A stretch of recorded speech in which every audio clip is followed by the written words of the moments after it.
ओम शांति। कोई भी हम तपस्या करते हैं, तप करते हैं, वो अहंकार रहित होना चाहिए। अगर अहंकार से ग्रसित होकर हम कोई तपस्या करते हैं, भक्ति करते हैं, तो उसका जो फल होता है वो निष्फल जाता है, निरर्थक जाता है, अधूरा रहता है। तो तपस्या हमेशा निरहंकारी बनकर करनी चाहिए, तभी उसका संपूर्ण फल हमें प्राप्त होता है। इसके ऊपर ही आज की एक सुंदर कहानी है, जिस कहानी का नाम है तपस्या और अहंकार।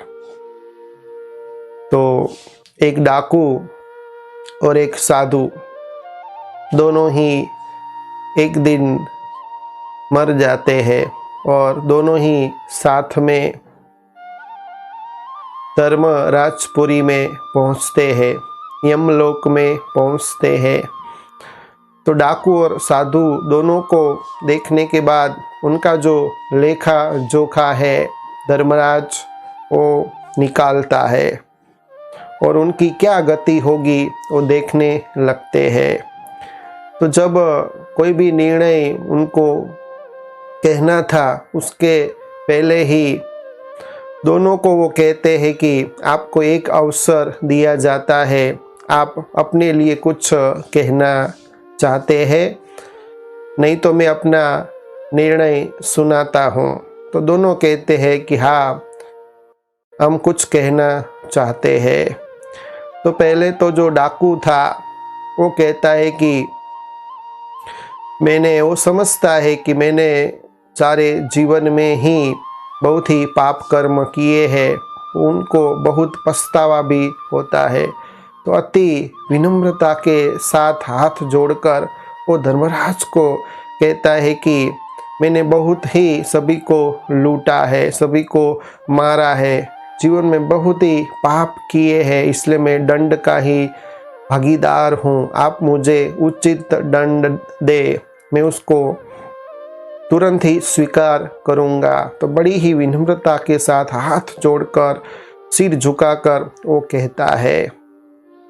फिर उसकी बात जब पूरी हो जाती है तो तुरंत ही जो साधु है वो कहता है कि मैंने सारी जिंदगी तपस्या की है, भक्ति की है, मैंने कोई भी असत्य का सहारा नहीं लिया है, मार्ग पर नहीं चला हूँ, मैंने हमेशा सभी का कल्याण किया है, इसलिए आप मेरे लिए स्वर्ग के जो साधन है, जो भी सुख साधन है, उसका जल्दी ही प्रबंध करें।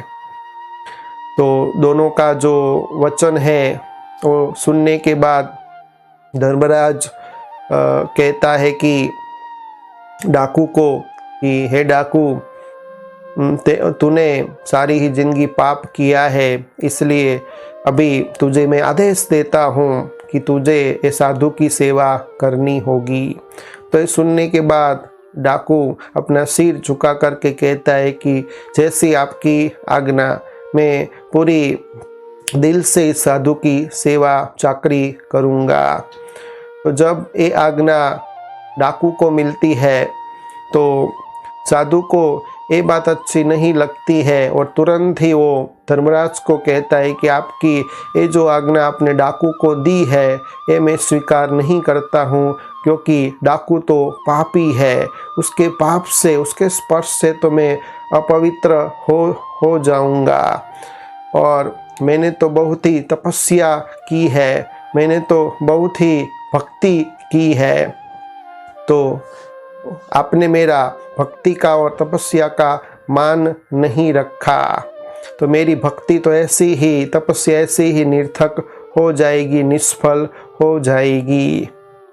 तो तुरंत ही ये जो साधु की बात है वो सुनने के बाद धर्मराज को भी थोड़ा दुख लगता है, और जो भी निर्दोष है ऐसे लोगों को लूटा है और मारा है, फिर भी उन्होंने मरकर भी वो एकदम विनम्र बन चुके, हाथ जोड़कर मुझे आजीजी कर रहे हैं।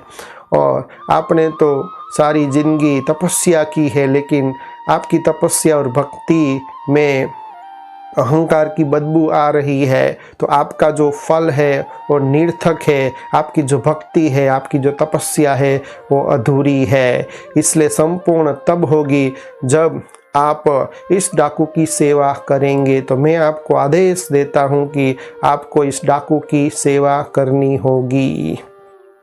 तो ये कहानी यहाँ पूर्ण होती है।